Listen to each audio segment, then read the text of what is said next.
Every year, more than 100,000 people are diagnosed with leptomeningeal cancer, and yet we do not have the tools to prevent, diagnose, or treat this disease. The Leptomeningeal Cancer Foundation is here to change that. Working with medical experts, researchers, patients, and their families, we will raise awareness, educate patients and healthcare providers, and support research. Please visit us at lmcancer.org and follow us on social media. We are here to support you and ensure that you never feel alone. Hi, everyone. Welcome to today's webinar. We are so grateful that you are taking the time out of your day to join us. I'm Helene Bader. I am founder of the Leptomeningeal Cancer Foundation, and I started this foundation in honor of my son, Theo, who passed away at the age of 17 last February from leptomeningeal cancer. And we all know how hard it is to find information. So I wanted to do this foundation to really make sure that we could all come together and educate patients and healthcare providers. So with me today is Kyle Greenemeyer. Many of you know Kyle from her leptomeningeal disease community support group on Facebook, which she started with her sister, Brianna. Brianna also, like Theo, had leptomeningeal cancer. So I'm really glad that we are working together. Welcome, Kyle. And this work is in honor of Theo and Brianna and all of you here today. So now it is my great pleasure to introduce our amazing presenters, two leaders in the fields of radiation oncology. Dr. Jona Hattangadi-Gluth is a radiation oncologist who specializes in treating primary and metastatic brain tumors, as well as breast cancer. She is chief of the Central Nervous System Tumor Service, a co-leader of the Central Nervous System Disease Team at Moores Cancer Center, an associate professor at UC San Diego School of Medicine, and the associate director of the Center for Precision Radiation Medicine. She's also actively involved in research to improve the efficacy and safety of radiation therapy for brain tumors. Welcome. And I'd like to also welcome Dr. Jonathan Yang. He is a radiation oncologist at NYU Langone in New York City. He is an associate professor at NYU School of Medicine Department of Radiation Oncology, the director of clinical research for the Laura and Isaac Perlmutter Cancer Center Brain and Spine Tumor Center, the associate vice chair of clinical research and developmental therapeutics, and the director of metastatic disease service in the Department of Radiation Oncology. Dr. Yang has been passionate in advancing the treatment of patients with leptomeningeal disease. He serves as the PI of several ongoing first-in-human trials to guide appropriate treatment selection in patients. Welcome, Dr. Yang. So I'm keeping these bios brief. You can find more detailed bios on our website at lmcancer.org. You can also read more about Theo's story, Brianna's story, more about Kyle and me. But I wanted to just jump right into our presentation. So before we begin, we will take questions at the end, so please feel free to add your questions to the Q&A. But I do want to remind everybody that this is an informational webinar, so specific medical advice will not be given. So if you have any questions like that, please consult with your personal physician. Now I'm going to turn it over to Dr. Hattangadi-Gluth. Morning, everyone. And as Helene said, I'm a radiation oncologist, a professor at UC San Diego, Moores Cancer Center. And I'll just be talking today to start us off about some basics of radiotherapy for brain and spine tumors, specifically leptomeningeal cancer. So in our field, this really is the godmother of radiation oncology. Who is this? You may recognize her. This is Marie Curie. She discovered radium and polonium and really pioneered the phenomenon of radioactivity. She won 2 Nobel Prizes, and she was the first woman to win a Nobel Prize in both physics and chemistry. And the first person and only woman to win twice, and her daughter actually went on to win a Nobel Prize as well. She's the first famous single working mother scientist and the first woman to become a professor at the University of Paris.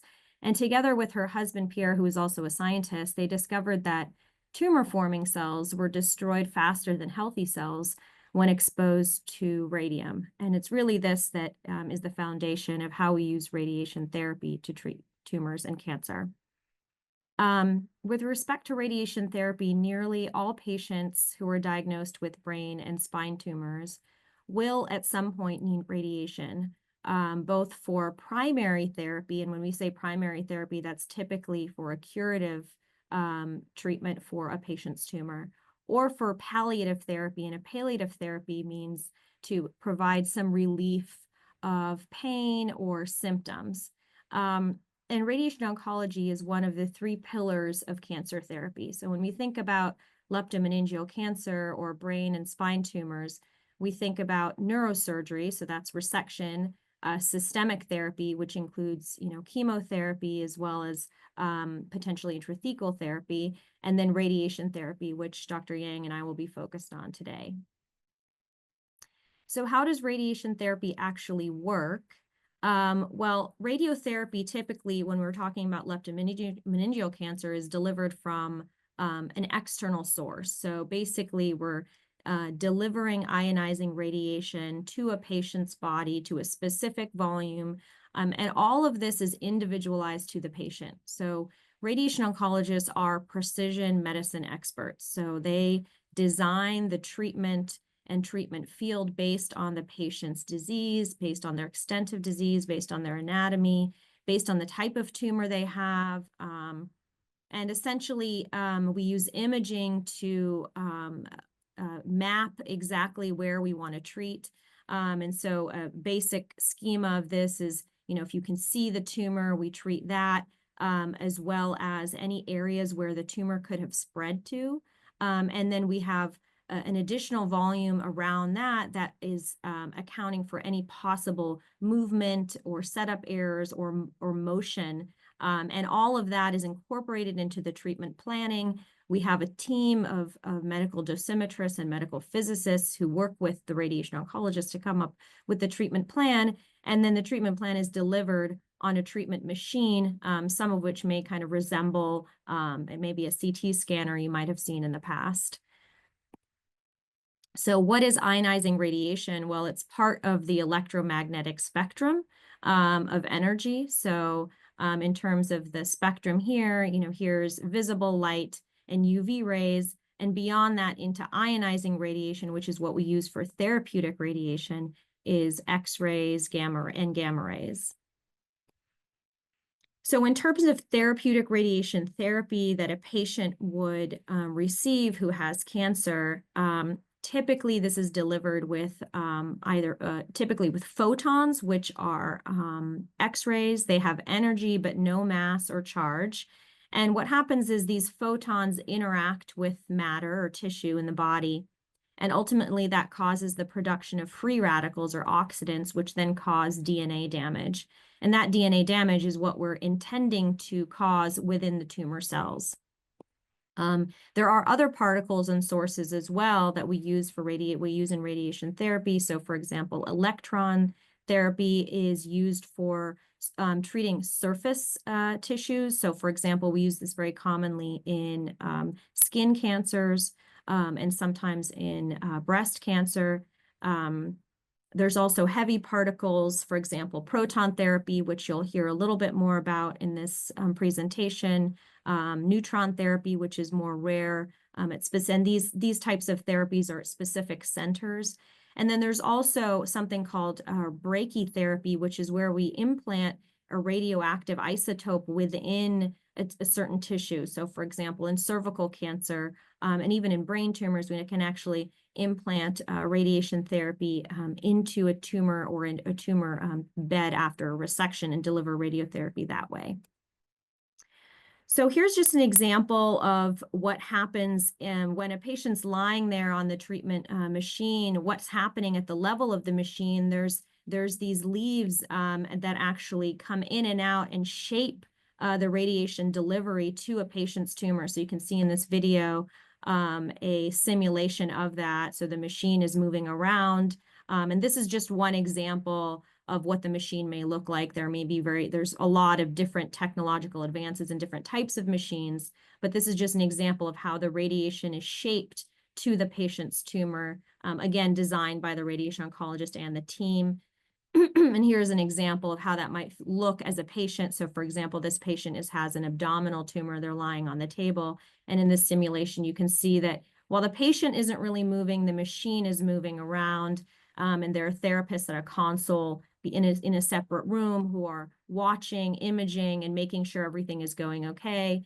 And this thing that the patient's lying on is called a couch, and the couch can rotate and move And you can see as that couch is rotating, the machine is moving around it to treat the patient's tumor. And again, here's an example in a patient with a brain tumor. So you can see they're lying on this table. They have a mask on their head, which you can see is, and it's made of like a thermoplastic mesh, so they can see through it, they can breathe through it, but they're not moving around a lot because we need them to be very still. And you can see the machine is moving. Again, you cannot see the radiation, you can't smell it, you can't feel it. So patients typically describe that they're lying on the treatment machine, they have a mask on, things are moving around, there might be lights in the room to set them up, and then therapists come back in, they remove the mask, and they go home. So how does radiation kill tumor cells? Well, essentially, there's a direct effect where electrons are actually ejected by radiation as it interacts directly with the target. But typically the most predominant effect with how radiation kills tumors is that there's an indirect effect. So meaning that the radiation interacts with another molecule, and typically water, which then causes electrons to then interact with tissue and cause the cellular damage that we're intending it to cause, which then causes the tumor cells to die. And this indirect effect is also modified by other therapies like systemic therapy that may make the radiation actually work better on tumor cells. So how do we kill tumors and not normal tissues in the body? Well, that's one of the primary challenges in radiation oncology, and this is something your radiation oncologist has a lot of training and expertise in. And our goal, again, is that we really want to achieve local control of the disease or controlling the disease wherever it is spread to, while also minimizing the toxicity to the normal tissues that surround the area that we're trying to treat. And this normal tissue tolerance to radiation is a major factor that determines and is taken into account when your radiation oncologist determines the dose of radiation given, how the treatment is designed, what we are treating in that patient. And we have many strategies to minimize the dose to normal structures and minimize the effect on normal structures. So we can manipulate the physical aspects of the radiation delivery. There's different radiation machines and therapies, different doses, different dose rates we can use. There's a deep understanding really of the principles of how the normal tissue and the tumor respond to radiation, and all of that's taken into account when we make the treatment plan. Part of that is we need to understand really what that normal tissue tolerance is. So in terms of the brain and the spinal cord, which is typically what we're thinking about with leptomeningeal cancer, which is the area where the disease is, we think about the nature of those cells being treated, but we also think about what sits around those areas. So, for example, the throat and the lungs and the heart and the gut. And so there's also different tissues we take into account how we're planning it and how we can affect the radiation therapy in terms of how the radiation's delivered to that tissue, what the volume is that we're trying to treat or avoid, how long and how much dose we give for each patient. So these are some of the things that we can manipulate. We have different types of radiation we use, we have different energies. External beam radiation is something that when we're talking about external beam, that's what the images I showed you and movies I showed you, that means the radiation's coming from an outside source. There's different ways to make radiation therapy conform or fit into exactly where we want to treat. So things like intensity modulated radiation therapy or IMRT, volumetric arc therapy, stereotactic radiation therapy, and proton therapy. Typically in the modern era, all radiation therapy is image guided, meaning that we use images and we use specific images for the patient to adapt and guide how we deliver the radiation therapy to the patient. And every patient who undergoes radiation is going to start off with what's called a CT simulation or a mapping session. And this again shows an image of what that looks like. So this patient has this specific mask made of their head, and that is affixed to the treatment machine, and that's customized to their shape of their head and their specific anatomy. And then we obtain a CT scan of the patient's either head or entire body, depending on what we're treating. And that guides, and then combining with typically MRIs, guides how we are going to treatment plan that patient's specific case. So you'll hear a little bit more about proton therapy. There are pros and potentially cons in terms of cost and convenience of proton therapy, but the idea of proton therapy, and this is an example in a child of delivering cerebrospinal radiation, where we're treating the whole brain and spine and then giving extra radiation to where the tumor is that you're reducing dose to structures and tissues that are in front of the area that you're trying to treat. And this shows an example of a plan of proton therapy that was given with concurrent systemic therapy or temozolomide for a patient with a primary tumor. And you can see the area that the radiation oncologist is trying to treat, and this cloud of color shows the dose fall off, or how much dose is given in each part of the brain. And you can see that this is completely customized and planned for this patient's specific case. And this is done for all patients who are receiving radiation therapy. And something that I'm passionate about, I know Dr. Yang is as well, is really guiding the field into how we can obtain oncofunctional balance for our patients. And so what this means is that we care a great deal about how long a patient lives, so their survival as well as their response to the tumor. But in addition, we're really careful and cognizant of how the therapies and tumor affects their neurocognition as well as their quality of life. And certainly, even at the level of national big cooperative group trials and all clinical trials, the sort of a Venn diagram of what we're trying to achieve is that while survival and tumor response are important, neurocognitive function and health-related quality of life, specifically in brain and spine and leptomeningeal cancer, these are really important endpoints that guide how we do clinical trials. And as our patients are living longer, these endpoints are becoming increasingly important. So I'll stop sharing now, and I'd like to hand off to my colleague, Dr. Yang. Great. Thank you so much for that wonderful background in radiation oncology. And as we all know, that this is such an important treatment for patients with leptomeningeal metastasis, I'm going to focus a little bit on this specifically.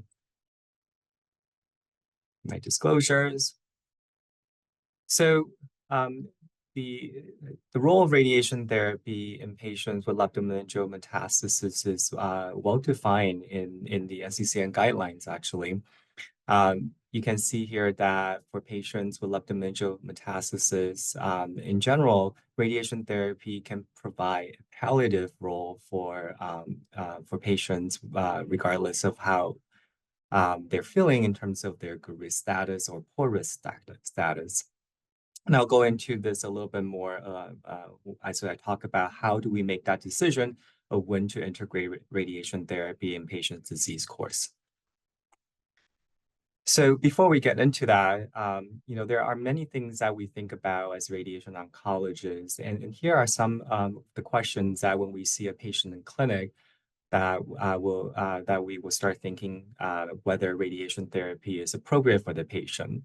So the first question is always, is there an indication for radiation? Has there data that shown that radiation can be helpful for this patient's condition? And then that will be followed by, well, what is our goal here? Is the goal for cure, or are we alleviate specific symptoms and trying to improve the patient's quality of life using radiation treatment? And that will also help us determine, well, what do we need to be addressing here to be able to achieve that goal in terms of where should we be radiating and how much that we should be radiating to achieve the goal that we have discussed with the patients and that we have made a decision as partners in this decision process. And lastly, then we start thinking about, well, now we know that we need to use radiation to achieve a specific goal for the patient. Then we need to decide on, well, what is the most appropriate radiation treatment technique that we should be employing to achieve that goal. As you have just heard, there are multiple different kinds of radiation technology that we can employ that's so to speak. This last question becomes, well, which tool is most appropriate to get us to where we need to get to that can achieve the best disease control while minimizing any toxicity? So for leptomeningeal metastasis, this is a flowchart of some of us that think about in terms of when we evaluate a patient in clinic. As I mentioned, the first decision is there an indication for radiation at this time? And there are many things that we think about, both clinically related to how patient is doing, as well as tumor-specific consideration as what kind of disease that we're dealing with. And whether that we can define, correlate the patient's symptom with the leptomeningeal metastasis that we can see on scan. And sometimes with leptomeningeal metastasis that we may not actually visualize the disease, but we know which part of the CNS compartment is affected and the patient is experiencing symptoms from that. Once we have decided that radiation will be helpful for the patient, and then we need to decide out, well, what is the goal of the treatment? Are we focally addressing symptoms at a specific site, or do we need to address the whole compartment?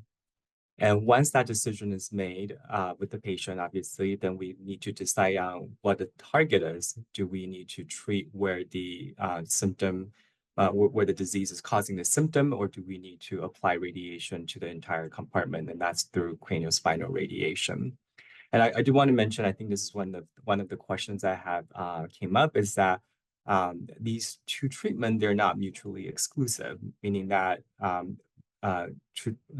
after craniospinal radiation, you can still get focal radiation to specific area if needed. Again, we start back up at, well, what is the indication and what is the goal that we're trying to achieve? And lastly, once we decided on a treatment target and of what we want to address, we have to decide on what kind of radiation. And here we often think about, do we use photon radiation? Do we use proton radiation? So in terms of how do we come to that decision, in terms quite often for involved field radiation, where we're focusing on specifically where the symptoms are related to the disease, we can very effectively and very quickly address these areas and help patient relieve their symptoms. Now, this is a partial CNS compartment treatment, meaning that we're focusing specifically on the brain or the spine or the areas that's causing the patient's symptoms. On the other hand, craniospinal radiation, we are treating the entire compartment and therefore addressing all the potential diseases that's in the compartment. And in terms of the type of radiation, most frequently we use photon radiation for both involved field radiotherapy and sometimes for craniospinal radiation as well. As we just heard, that photon radiation has actually improved quite a lot over the years, and that it's able to deliver radiation much more conformally to the area that we need to treat and avoid radiation to the normal structures. In terms of proton radiation, because it's a heavy particle, we are able to modulate the distance of travel a little bit better, and therefore we can limit the radiation slightly better compared to the photon radiation. Quite often I describe to patients that think of photon as a ping pong ball. You can hit it pretty hard, it will fly very far, and you can hit it lightly, it will still travel a good distance. So that distance is a little bit harder to modulate, although with technology nowadays, we're doing much better and being able to do the modulation much more successfully. Proton, on the other hand, you can think of it as a bowling ball. You can push it lightly, it's not going to travel very far. And if you push it really hard, it's going to travel a further distance. So that just to give us a sense of how we can modulate the distance that radiation travels with the different type of radiation.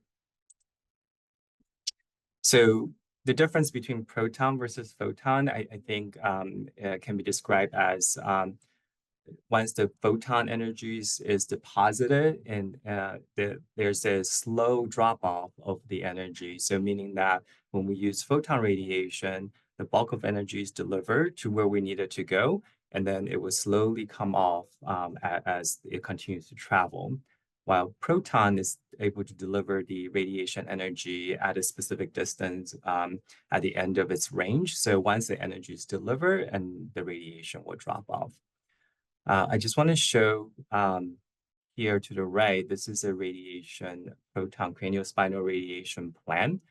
And as you can see, because the unique property of proton, once it's delivered to this specific area, it really avoids the radiation going into the front of the body. And again, with modern photon technology, we are doing much better job being able to achieve similar the radiation dose distribution in terms of proton, because again, related to its heavy particle property, this is how we can modulate the distance it travels. So when we think about radiation in the management of leptomeningeal metastasis, we think about when do we use these tools in which patient population.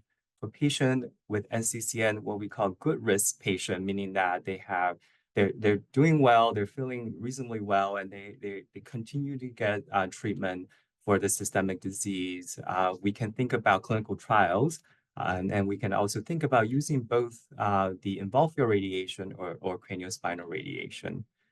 For patients who are not feeling well and is really focusing on trying to relieve symptoms and improving the quality of life, then these patients, we often use involved field radiation and to really help these patients feel better in terms of getting rid of symptoms in a specific area.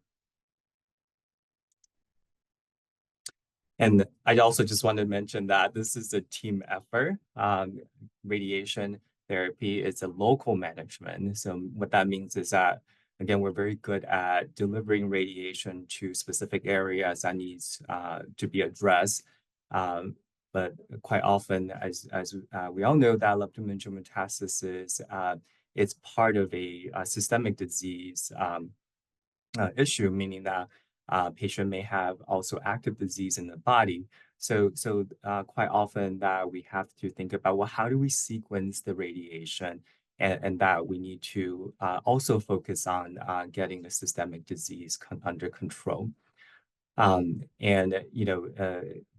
This is a team effort again, because you may have medical oncologists on your team as well as neuro-oncologists who will help us evaluate your neurologic symptoms over the long period of time and to figure out if the symptoms are related to the disease, related to the pressure, or is there something else that's going on? Quite often, I'm sure many of you can relate that you have several doctors that are evaluating you at the same time. That's because we understand that it quite often requires a village to make sure we get the disease under control and then to keep you feeling well. Lastly, I just want to mention there are a few active radiation-related study that's ongoing for patients with leptomeningeal metastasis. This is a national study looking at the involved field radiation versus the proton craniospinal radiation. This study it's open throughout the country. And it's a randomized study for patients with non-small cell lung cancer or breast cancer leptomeningeal metastasis. And they will be randomized to either the involved field radiation or the proton craniospinal radiation. Here, I'm just listing that the proton centers across the country. There's, I think, 50, if not a little bit more. That's either already active or it's in the process of coming on board. And then this may be a clinical trial option for patients. There are other studies that specifically focusing on different institutions or located at different institutions. Here we have a separate study of looking at a drug in combination with craniospinal radiation. There's another study that's looking at hippocampal avoidance craniospinal studies open in Seattle as well as in San Francisco. There's a study that's based in Moffett, Florida, as well as in Chicago, looking at combination of radiation and intrathecal treatment. And this is for patients with HER2-positive breast cancer, patients with leptomeningeal metastasis. And that's the end of my slides. I'm happy to take any questions. Thank you so much. That was really unbelievably interesting and helpful. I hope everybody got a lot out of it. We have a lot of questions, some of which you covered in your talks, but I do want to jump in and see if we can get to some of the ones that we didn't get covered. And I will say that it's interesting too, listening to all of this. You know, Theo did have radiation a while ago, and it brought up one of the things that helped was for children. I don't know if they do this for adults, but they were able to paint his mask. So he had a Spider-Man mask, which they also wrote a little quote inside. And I think it made it better for him and easier for him to put it on. So I don't know if adults can do that, but it's an idea. So, all right, so jumping into questions. I know you mentioned about receiving radiation more than once, that you can. That's a common question we hear. And I was wondering if it's the same for proton and photon, if you can get either one more than once, and is there a certain amount of time you need to wait before receiving it again? So Dr. Hattangadi-Gluth, would you like to respond to that, or? Yeah, I don't think we have an easy answer for this. I probably, Dr. Yang and I would say the same thing, which is sort of depends on the case. So it's not like if you receive proton therapy before, you have to get proton again. In fact, it may be, as Dr. Yang brought up, a patient might have, received cerebrospinal radiation with protons and then have a focal metastasis in the brain and need stereotactic radiosurgery, which is delivered with photons. So it really depends on the timing between the two courses, where the new disease is it in the prior treatment area, and that's all taken into account by the treating physician. Okay, that's helpful. And I know that, yeah, it definitely changes with every person you speak with. And so we've had that question come up a lot. I think people are always trying to figure out if they can continue on with more treatment. You also mentioned that, you are precision medicine experts, as you said, and I think that's a great way of thinking about how treatment plans are designed, that they are very personalized. But we've also been asked, is one type of primary cancer harder than the other to treat once it's leptomeningeal through radiation? Since I know you're considering that. So for example, if you're treating LMD from lymphoma, is it different than treating LMD from breast cancer? And is it more difficult to treat one versus the other? Jonathan, Dr. Yang, would you like to take this? Yeah, sure. I think that's a great question. I think in our training and as we practice, I think we understand that there is inherent radiosensitivity with different types of diagnosis, meaning that there may be some diseases that are more sensitive to radiation, and there's some diseases that are less sensitive to radiation. However, I do think that radiation quite often is able to provide the role of symptom management or alleviating symptoms regardless of the baseline underlying diagnosis, because it does have an effect on symptom management. And I quite often find that how a patient is doing is very much related to how the patient's doing systemically. So what does that mean? It means that if the patient has diseases that's also progressing in the body and that the treatment option is more limited, then we also find that the radiation may temporarily help, but that duration will be shorter because these diseases can migrate back into the CSF space, for example. So that's why I think it's so important to see this disease as a team sport, right? Because I do think that everybody has a very important role in the management of this disease and how to take care of patients with this disease.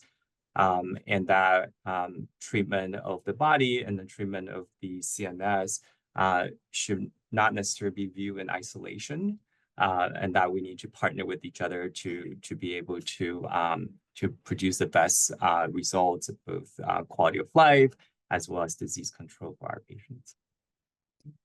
So that actually perfectly leads into another question that came up, which is about having systemic treatment or chemotherapy at the same time as radiation. And should you continue? Do you need to stop it when you go through radiation? Do you continue on with the treatment after you stop radiation? How does that work? And again, is that different? I know that every patient's going to be a little different, but would we want to do both at the same time? And who wants to take that? Yeah, I can take that. So it really depends on the tumor type. So for example, for primary tumors that may have leptomeningeal dissemination, so for example, like a medulloblastoma, which we see in children, those patients will get chemotherapy and radiation at the same time, or they'll get radiation and then it'll be followed by chemotherapy. In the setting of metastatic leptomeningeal cancer from a solid tumor, as Dr. Yang was mentioning before. So for example, breast or lung cancer, and a patient may be on systemic therapy for metastatic disease. Typically, we will want to hold their systemic therapy while we do the craniospinal radiation, and then we put them back on. So in the setting of metastatic disease, we typically want to hold it and it's really trying to manage, again, what I was mentioning before is sort of that risk benefit of gain and toxicity. And so if it's going to be more likely to be more potentially toxic and cause more side effects to combine them, then we'll usually want to hold and do one at a time. And it also depends on what the systemic therapy is. So for example, we know that in patients who are getting Herceptin, for example, for patients who are HER2 positive and need whole brain radiotherapy for disseminated brain metastases, they can actually get both at the same time. Those are actually typically not that toxic to really combine those. So it really depends on the agent that's being used, how when we say systemic therapy, it means there's like a million different things that could mean, right? There's standard cytotoxic chemotherapy, which we usually don't want to combine. But then there's also targeted therapies, which may be, have less overall toxicity burden when combined with radiation. That makes a lot of sense. And yeah, I think obviously everyone's going to be different, but I think that's really helpful to know that some work better and don't cause as much toxicity.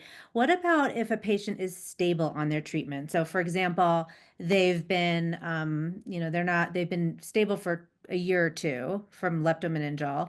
Is there any value in proactively adding radiation therapy, like to keep things good? Dr. Yang, would you like to respond? Yeah, I can answer that. I think that it really depends on the individual scenario. Let's say that if a patient is stable and on a systemic therapy, and there is a specific part of the CNS that's symptomatic, I think we can very reasonably think about adding radiation to help with that. In terms of if a patient is stable on a systemic agent in terms of the leptomeningeal disease, and that the patient is asymptomatic, I think that it becomes a question. Well, if radiation is added at this time point, what type of radiation? Because we're not specifically addressing a symptom, but trying to address the disease in the whole compartment. So most likely we will be considering a craniospinal radiation approach. We do have some data that needs to be validated, but we do think that the earlier that we can introduce this treatment, there's a potential synergy or additive effect in terms of being able to control the disease longer. And to me, it's a little bit of a it's math, right? Like it's easier for us to control 50 tumor cells and 500 tumor cells. I do see that there can be a potential benefit in terms of introducing radiation earlier on, even if the disease is stable on systemic treatment. With that said, this is never a decision that's made by one person this requires a discussion with the whole clinical team, because as we all know that in oncology, one of the things that we really value and think about is that how do we stagger treatment, or how do we sequence a treatment in a way that we can get the maximal benefit from each treatment in order to have more options. And so again, this is not an easy answer to the question, because everybody's clinical scenario is different. It is certainly a very good question, and a question that if you have with your clinical team that you should bring up. But I do suspect that the answer is not going to be a one size fits all. It's going to be very dependent on the clinical scenario at the time. That makes sense. A lot of patients with LMD end up with high intracranial pressure. And so we do have a question about the importance of managing that pressure before getting radiation treatment. So what happens if you do radiation with unmanaged spinal fluid? Can Dr. Hattangadi-Gluth, could you Yeah, speak so to that? that's a really good question. That comes up quite frequently in patients. So yeah, sometimes patients are diagnosed with leptomeningeal cancer with a lumbar puncture. So what they can sometimes do, and what our oncologists like to do, is, for example, if we're suspicious of leptomeningeal disease, we'll send them to the emergency department, and they'll actually perform a large volume tap. So they'll actually take out quite a bit of the fluid. They can see then what's in the fluid. They can do molecular analyses for circulating tumor DNA and circulating tumor cells. They'll check for the elevated protein or glucose within that fluid as well. So that's something that they do very, very urgently. The other thing they can do is we'll often we have, as Dr. Yang said, this is really a team sport. So it's not just the radiation oncologist or neuro-oncologist, it's also the neurosurgeons. So they're involved. And sometimes the patient needs, if there's concern about the pressure, they need a VP shunt placed, and that'll divert some of that pressure, of that elevated CSF pressure. And then the other thing that we'll often do, if we're at our institution at least, if we're thinking that the patient may need intrathecal therapy at some point, is after the shunt is placed, they'll consider placing an Omaya device, which is like a reservoir, so you can remove CSF from that, and you can also deliver systemic therapies or intrathecal therapies through that device. And again, it's all just sort of for each patient trying to figure out which one of them they need and what order they need them in. But truly, yes, any patient who presents with any urgent signs of elevated pressure, that needs to be dealt with first. And it's not uncommon that sometimes a patient may start radiation therapy, and then sometimes the radiation therapy is actually very helpful in terms of helping that tumor burden, and that those signs of that elevated pressure can go down. But if it hadn't, and it's quite urgent, then we typically want to divert that pressure first, because you don't really want to interrupt the radiation once it starts, meaning you don't want to have a surgery or some type of procedure in the middle of radiation. Yeah, that makes a lot of sense. So I'd love to jump a little bit into side effects. I think that there are some questions from people regarding how difficult it is to tell what the side effects are from radiation versus what they are from the LMD progression. What about the extent of fatigue that can occur with radiation? Does that differ from proton to photon? And I know each person is different, but is constant sleeping more likely going to be radiation-based or LMD-based, or a combination? Dr. Yang, would you like to take that? Yeah. So I do think that it is that's such a good question, in a sense that it kind of highlights this disease. It's quite often very difficult to distinguish whether if it's related to disease versus something, related to the toxicity of treatment, and or something else is going on. So I think first and foremost, I think if you notice that your loved ones or yourself, it's having symptoms that you weren't expecting, you should always have a very low threshold to contact your medical team. I often tell my patients that, maybe 80% of the time is not related to your treatment, but we don't want to miss that 20% of the time. I think having that open communication is very, very important. So radiation can definitely cause fatigue. This is a known side effect of radiation. And quite often this can take a couple of weeks, even up to a month or more for patient to feel to recover from that. It often relates to how the patient was feeling before the radiation. So if the patient is active and feeling well, it's less likely that the fatigue will have a significant impact on the patient from the radiation. However, if the patient is already feeling pretty crummy and very tired all the time, radiation is going to add on to that. So that range of the level and the time frame of fatigue is quite different from person to person, but it is something that we do commonly see with radiation in terms of the fatigue after treatment. It could also get better though too, right? It does help with a lot of symptoms, right? Correct. So the radiation-related fatigue gets better over time. If a patient is, however, feeling really sleepy or very tired and just progressively getting so, and if they're also having other symptoms that are suspicious of leptomeningeal disease, a lot of times that we do worry about, well, is the disease growing?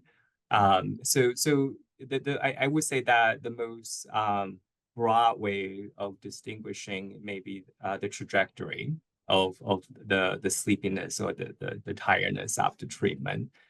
And again, if this is something that the patient continues to experience after treatment, even outside of the typical range that we would expect is absolutely, I think that's something that the medical team should be alerted on, and potentially the patient needs more investigation, whether this is disease versus treatment effect. Right. I want to stay with you for one more minute just to talk about one of the trials that you brought up about hippocampal avoidance. Can you talk about what that is and why that's important and how that plays into all of the treatments? Yeah, so I love that you asked that question because as you have heard from both of us, as radiation oncologists, and I think this is very specific, more so to radiation oncologists that deal with brain tumor and spine tumor all the time, that we really have ownership over how radiation impacts our patient in terms of the neurocognitive function, for example. And from our whole brain radiation data back in the days, we know that if we avoid treating specific parts of the brain, that we are able to reduce the neurocognitive impact of radiation on patients' quality of life. And as we are able to control leptomeningeal disease better and better, we're seeing longer survival of patients with leptomeningeal metastasis after radiation, which really brings the questions of how are we able to reduce the long-term impact of radiation on these patients to the forefront. And hippocampal avoidance, which is traditionally not done in patients with leptomeningeal metastasis, is a concept that some of us are starting to explore more.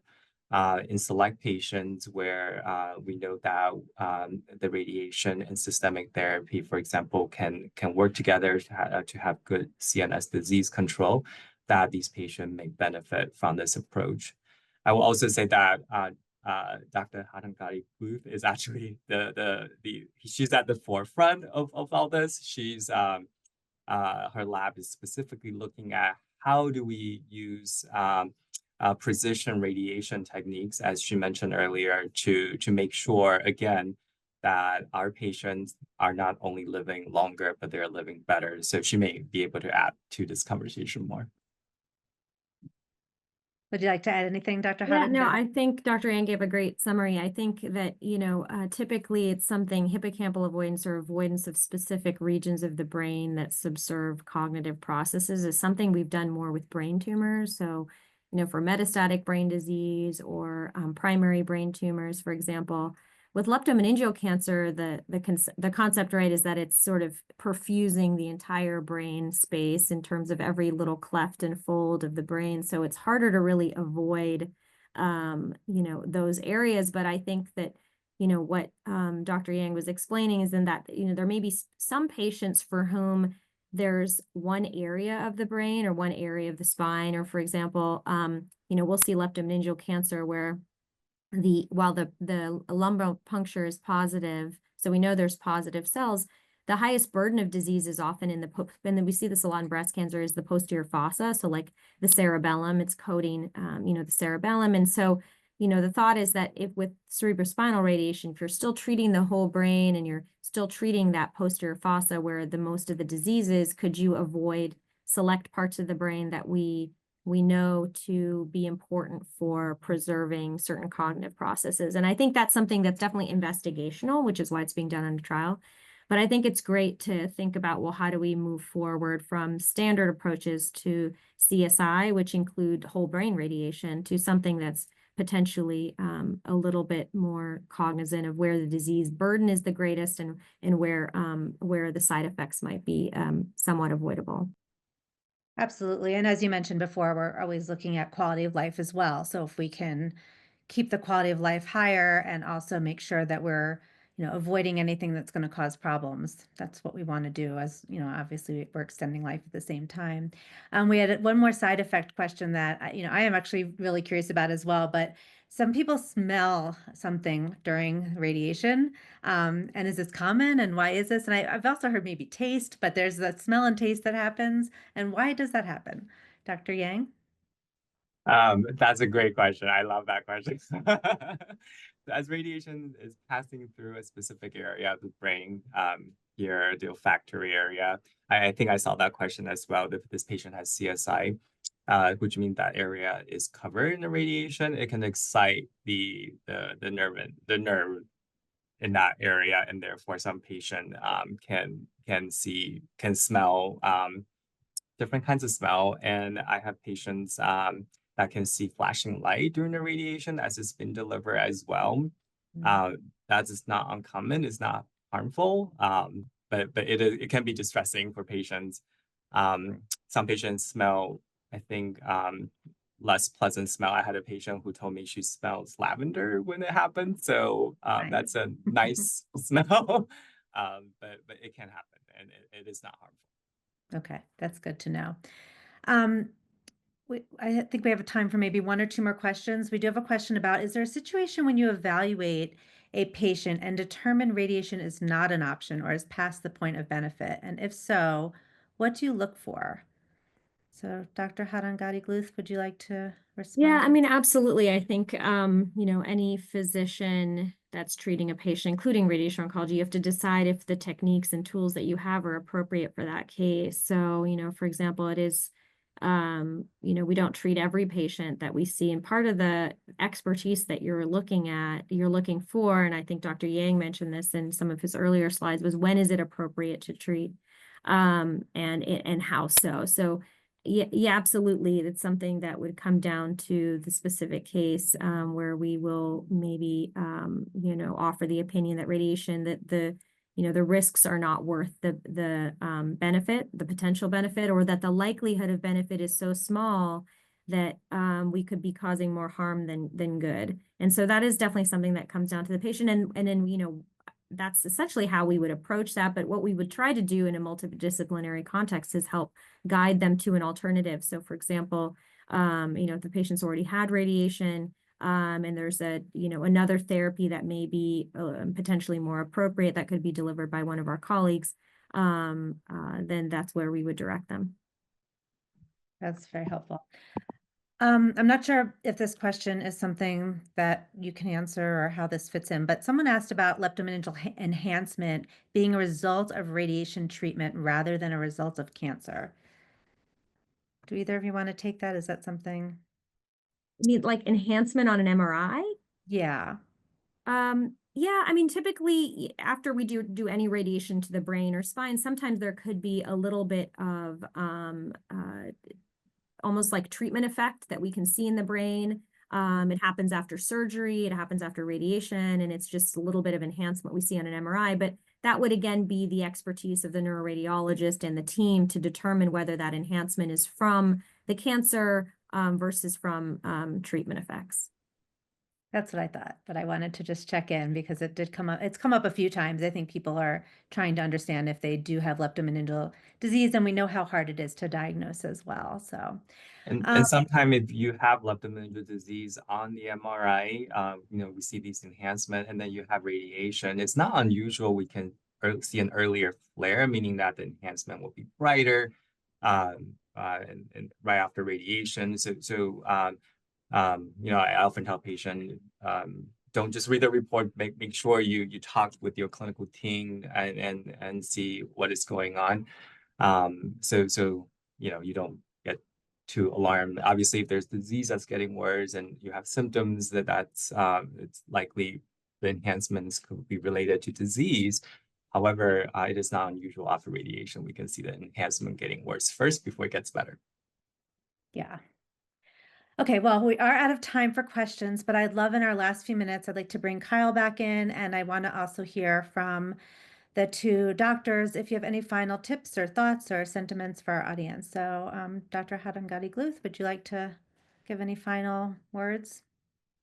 Well, yeah, no, it's been really a pleasure to be involved in this webinar, and I will say it's was really a pleasure to meet all of you that are involved in this foundation and in similar work and in support groups in this space. I think this is something that we as doctors really want to be able to reach out to patients and patient advocates to understand how to guide patients who I know it can be a really challenging process. So yeah, I just commend you for this type of programming. Well, thank you. Dr. Yang, anything for the audience or anything you'd like to share? Yeah, no, I think this is again, I agree, this is such a great forum, and that I think times are changing, and you know, we're seeing more and more patients are survivor of cancer, and that there are more and more patients also with leptomeningeal metastasis, and it is so important that you know, you don't feel like you're in a silo. There's a lot of resources out there. While we're not allowed to give any medical advice, obviously, but if there are specific questions that we can be a resource in terms of guiding you to a provider near you to ask some of your questions, we're obviously happy to do that.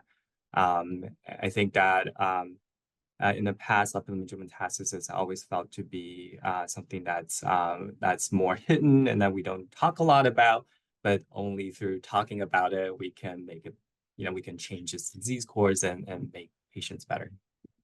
100% agree. Kyle, do you have any words you'd like to share?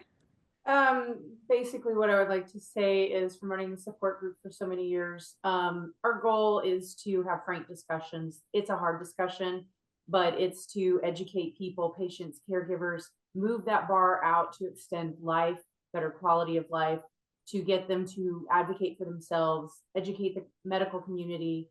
And all of this, while it's hard to discuss, it gives us hope that there is going to be change, and that's what we're aiming for. Absolutely. And I will just add to stay connected with this community because we are all here to support each other. So I truly hope this was helpful for you all and that you're leaving today feeling more informed. Thank you all so much. I want to say thank you to our amazing doctors and to Kyle and to our producer, and especially to all of you, our audience members, for taking time out to join us and learn. Please be sure to follow us on social media and sign up for our newsletter on our website, lmcancer.org, so you can stay up to date on all upcoming events.